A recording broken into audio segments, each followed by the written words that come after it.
It's been a long day.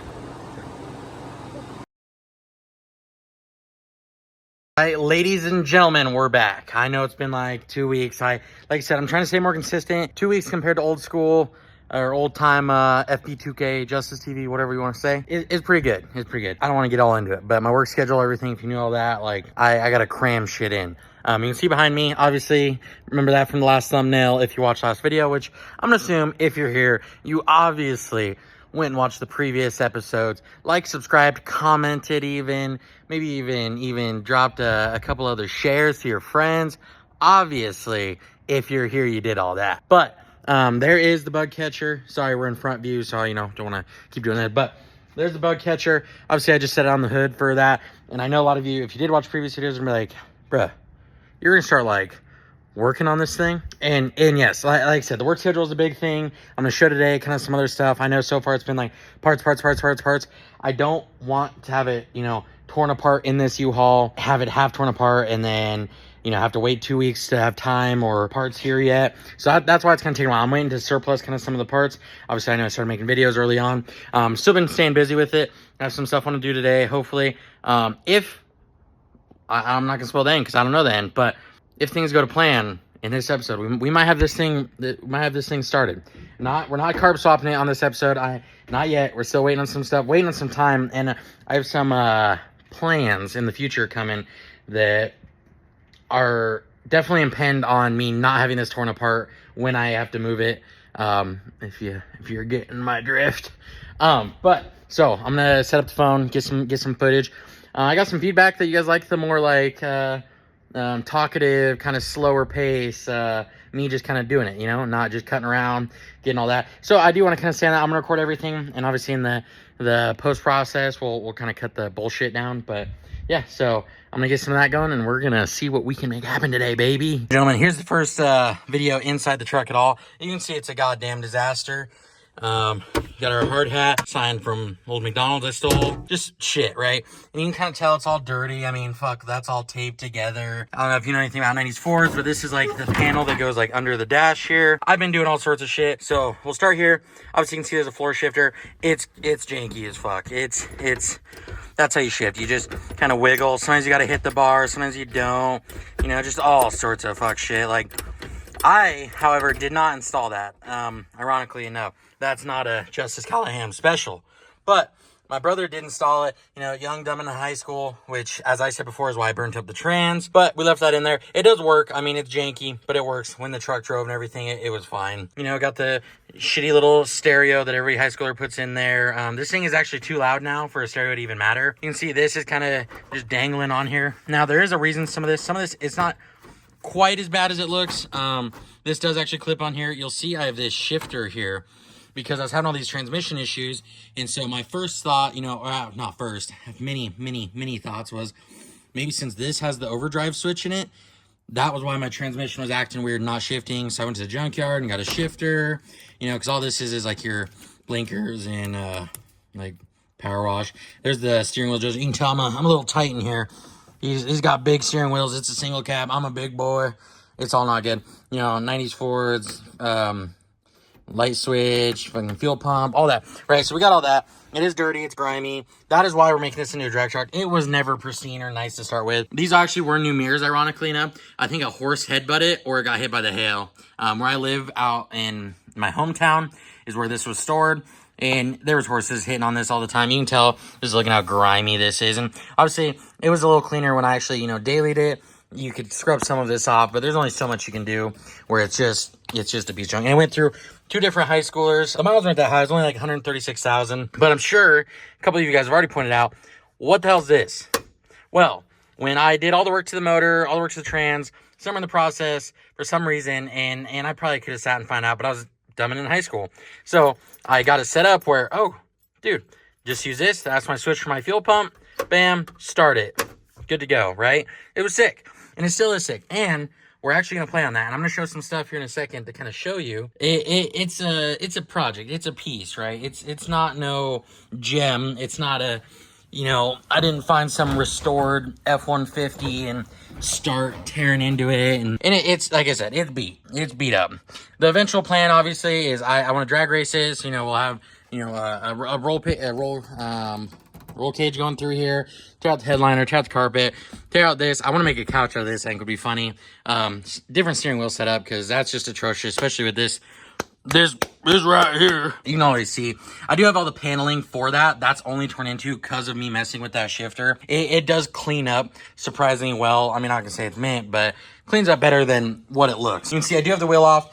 So in last two episodes, we went and bought wheels, and I wanted to double check them before I did much more work. I know we'd already sanded on them and everything, but I wanted to double check, make sure the lug pattern was right. The guy I bought them from was not inspiring confidence that he 100% knew what he had. Before you say anything, it is on the jack stand. The jack is just there to give it a little extra help in case it needs it.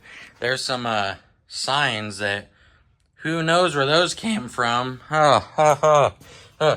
5-0. Bug catcher, I moved on the floor, put on some microfibers. If I have to repolish it, is what it is. So, first thing with these, I do think, like I said, take them into the sandblasted. I might have them totally done up. I might polish them. We'll see. I have some different thoughts for those I do want to mess with. Actually, what I got to do is go pop the hood real quick. We're going to pull the battery out. I'm going to show you some shit under the hood that I think is just kind of funny. So here it is. We've kind of looked at this before. Let me zoom out.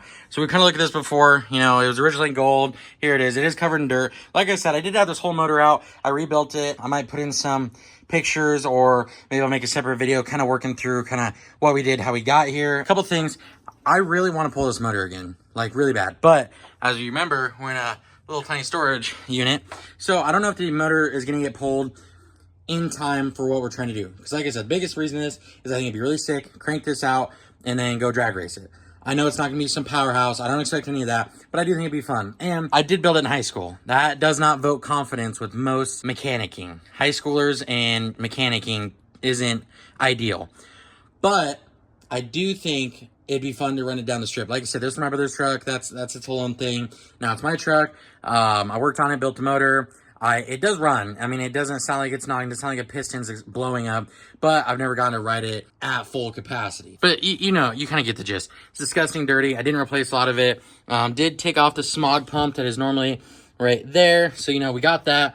AC compressor still there. I can get a bypass pulley for that. Because right now, you'll see a belt on there.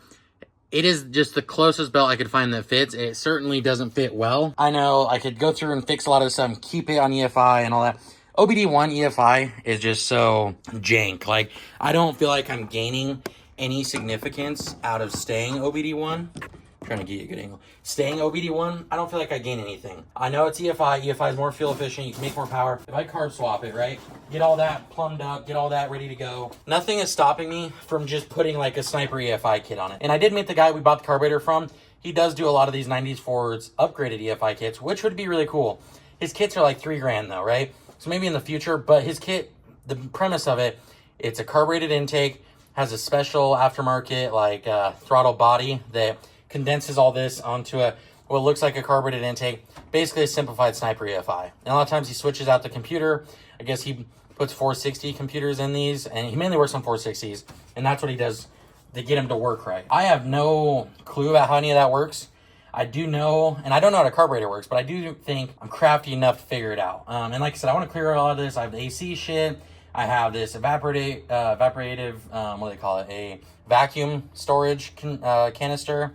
And then, you know, I got this plastic. I don't even know what that one is. Probably something to do with smog. It's always smog. So I got all that. So I can always fuck with this, like that stuff later. Right now, I don't want to. My main goal is to go get this battery. I have an electric fuel pump. I'm going to see if I can siphon the fuel out. I did loosen some of these before I started recording, but this also was just kind of janky to start with because, like I said, the wiring, I mean, that ground is just kind of on there. I do, like I said, I really want to redo all that stuff that I did fuck with. I'm gonna pull this out, get it in the truck, and then we're gonna kind of go over some of the parts I got as well. I'm excited. Sucks though, this is a big ass battery. It's covered in dirt and now shit. Ugh. All right, I'm gonna go throw this over in the truck. I'll give you guys 1 second. I didn't want to start on it sooner than later, just because I don't want to think I can get it done in a weekend. Do it the weekend before the race and then just be fucked. But give me 1 second to grab the parts. So we're at Home Sweet Home, Menards. We're taking our batteries in for a core. We got six them bitches, $60. Making Reno give me a hand. What do you think, Reno? I need some motherfucking shorts. Yeah, I tell him that every day. He says, but why race a truck if it's not boosted? Well, I'll show him, goddammit. All right, chat. We got the battery pulled, so it is a new day. I did go turn in all those batteries like you saw. Got a new battery, you know, shit. Got some oil pan, bucket. There's a lot of stuff, you know, I've obviously have down in Douglas, you know, or hometown, but not here. Got some just random mods like, you know, parts cleaner, starting fluid, whatever. Brake fluid.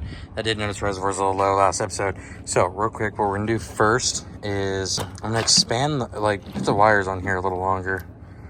You know, these are just real short. This technically, I think it's supposed to be like an electric, like fuel pump, like maybe a carb. It's like 4 to 7 PSI.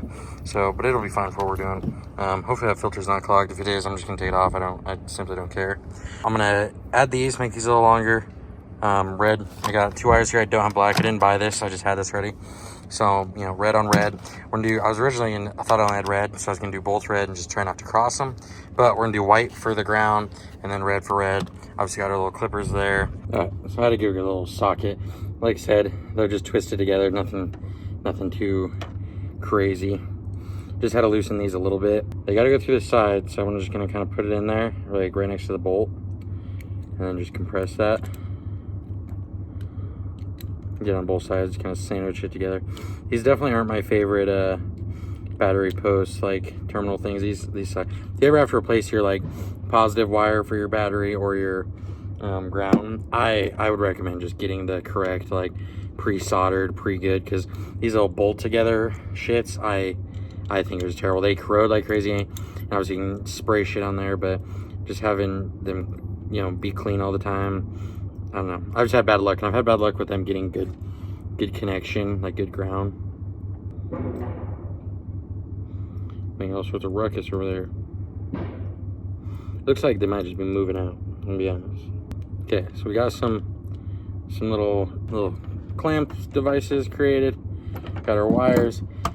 Got battery right here. I'm gonna get us closer because I don't really want to dry fire this as much. I want to at least get it so it's sucking in feel right away. I don't think I have to prime it, but I guess we'll see. All right, so this kind of works out nice. This is my tailgate. I'm sitting on a little stool.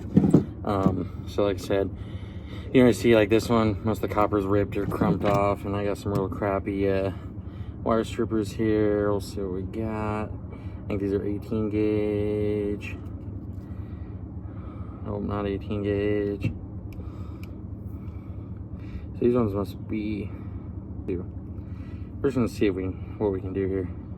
I do obviously have the little end on it that I can just kind of cramp them. I just have bad luck doing that.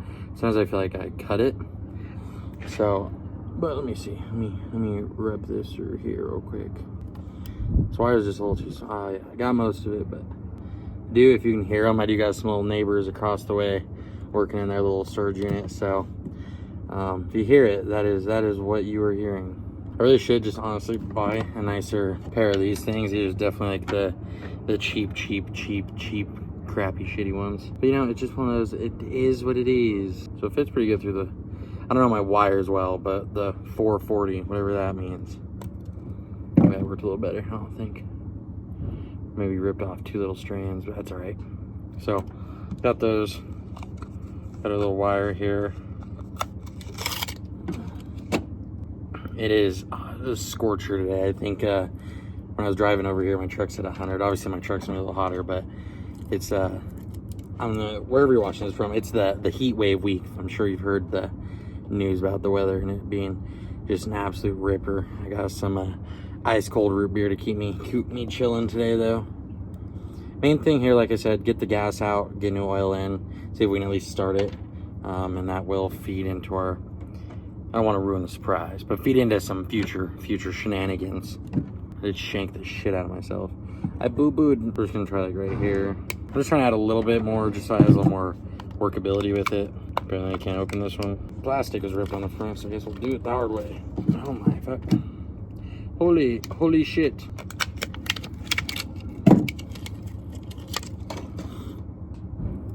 Try not to stab myself again. They're revving up the truck. I don't know what they're doing over there. He was doing something on a trailer with a winch. Sounds like he's just moving his truck now. I wonder if he's pulling the trailer out.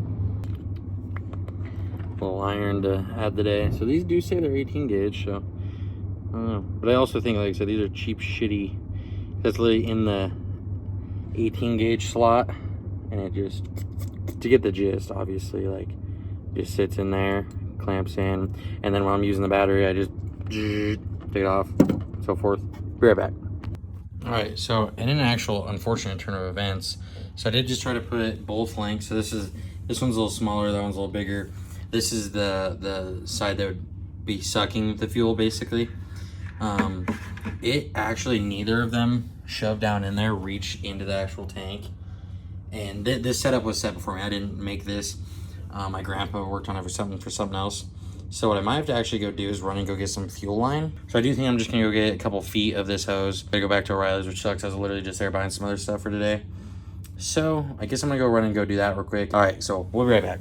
All right, so I went in for 10 foot, and he only gave me 5, which I was like, 5 will do. Initially, so the old one I had on there apparently was fuel injection hose.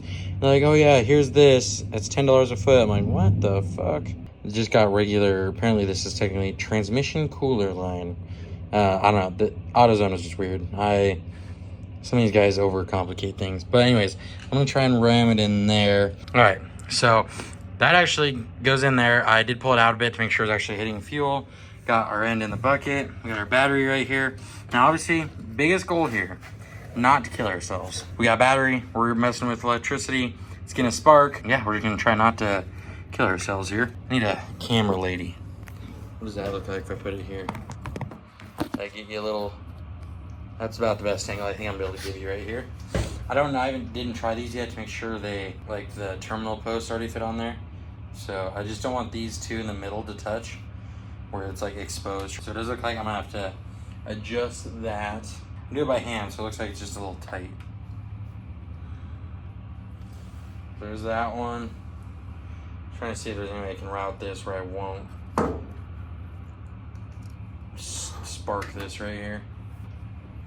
That might work. I'll move this a little bit. Try not to kill ourselves. So the pump's going. Nothing's coming out yet. So I might have to prime it, which I really don't want to do, but okay, yeah, so I'm gonna have to prime that. Fuck. Alright, give me 1 sec. Alright, so after some technical difficulties, I acquired a lizard and this little siphon pump thing because I tried to suck on that and almost died. So, how am I gonna do that? Look at her eating popcorn. Alright, let me see if I can get this thing tubed in there. Alright, well, I got that in there. I did swap this out for the longer one. We got, like you can see, just a little itty bit in there. And this is a 5-foot hose. So I'm thinking maybe there's no fuel in there. We were following the right flow. And we just got that little like sputter. So I'm not sure there. You're terrorizing me. Vibes. Do it again. I already did. I'm good with that part. You can record me here in a sec. Because now I'm going to take the oil out. And then get the oil changed. Once the oil's changed, we'll go get gasoline. Oh, so we're leaving momentarily? Here in a little bit. I mean, it'll take a couple minutes. Okay. Why? Where's the nearest gas station? The one that's like 1 block away down the hill. Next to Chili's. What it? Since I last cut, I put that hose all the way down in the gas tank and couldn't, like, I was siphoning and a little tiny bit came out. Nothing really. So I'm gonna assume the tank's empty or almost empty. My gas gauges don't work, in case you're wondering why I'm struggling with that so much. And I can't remember which pump works. One pump does it, one pump does. I'm pretty sure the back tank is the one that works. The front tank is the one that does it, if I remember correctly. So the back one I'm pretty sure is empty. Did buy $15 worth of gas. I did middle grade 87, so that way if there's any in there, hopefully it'll kind of help dilute it with a little power. I don't want to go 91 and just run it in there in case, I don't want to make the detonation timing go too crazy. I don't think it'll do anything, but just in case. Now you'll see I also did an oil change. I spilled out here when I was going from the pan to the bucket. It's clean in there. I actually got it perfectly in the can, so we did good there. But I'm gonna go put some fuel in there, and then I'm gonna put the battery in there. I'm gonna pull the fuse for the fuel pump, and then I'm gonna disconnect the ignition and just turn it over, so hopefully we can prime it with oil before I just send it to the moon. And then we're gonna see if she'll fire. We'll see what happens. I don't really have a funnel, so we're gonna just see what happens here.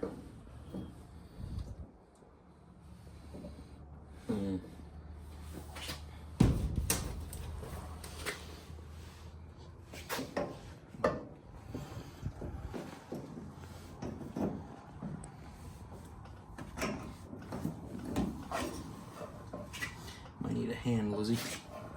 That's my cue. I just gotta hope it doesn't come out of that hole.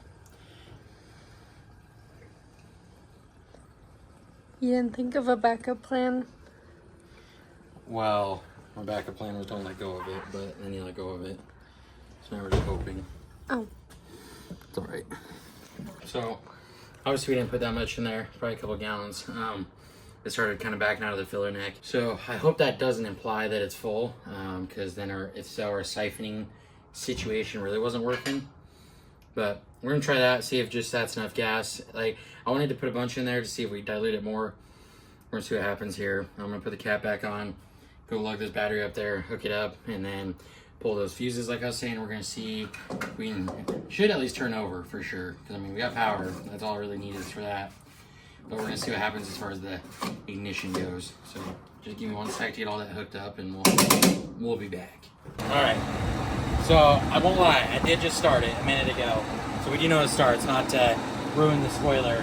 But I don't know if it's a loose wire in that conglomeration in the starter solenoid, or if it's something on the starter, I don't know. I did turn it over for a bit before I started it, and then I turned it over, I put the relay, the fuel relay, and hooked the coil back up, and then I did get the fire. The reason I didn't catch on first, because I didn't entirely expect it to start, I won't lie, especially, honestly, as easy as it did. I did shut it off, so I'm going to show you what I got to do here. I already kind of went over on the inside. I got to turn the key, and that's how I turn the fuel pump on right now. And then we use the toggle switch to start it. And before, that always worked fine. And I don't know why it's not right now. I did check the wires. They're good from the solenoid to the switch. I can't see the backside of the switch without taking that panel off. So I didn't see maybe the switch got hot and melted over the previous times of doing it. GT, great. NOS, please sponsor me. You'll see I hooked up some rubber cables to get us some juice, because I was saying, maybe from using the battery trying to run that fuel pump, maybe that's why it didn't work. I don't know. But it was showing a little low voltage on my dash, so I was like, I'll just hook that up, get some juice going. That is a whole clusterfuck of wires. The cables are shitty. The starter solenoid looks a little ghetto.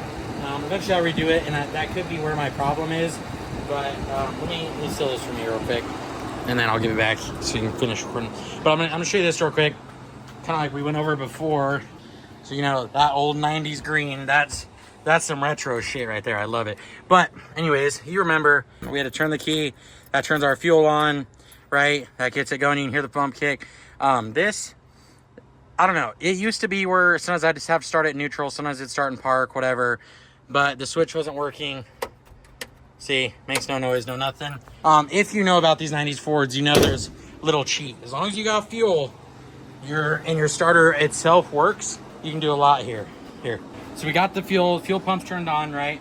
The starter solenoid. If you know anything about these Fords, you'll know what I'm about to show you. But you can see I got all these extra wires here, and that's what I think maybe my issue is. This one isn't really tight. I didn't tighten any of those grounds down. They were pretty stiff themselves, so I just pounded them on and hope for the best. But our key, fair warning, it is loud, and I'm not going to try to catch you off warning. I'm just letting you know.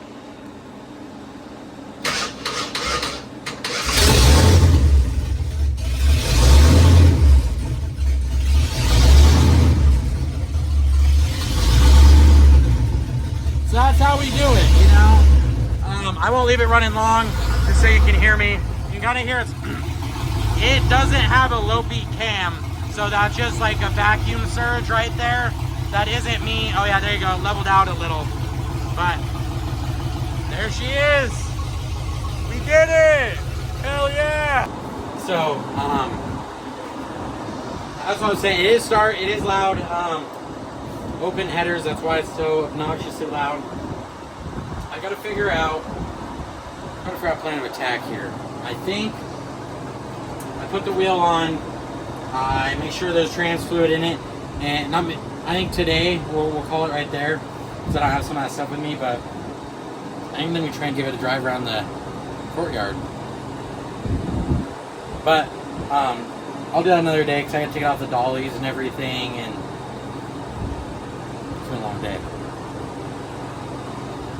But yeah, we did it. Look at you're all dirty. Yeah. Okay. My hands look like this, so yours can look like that. Ours can look like that. Period.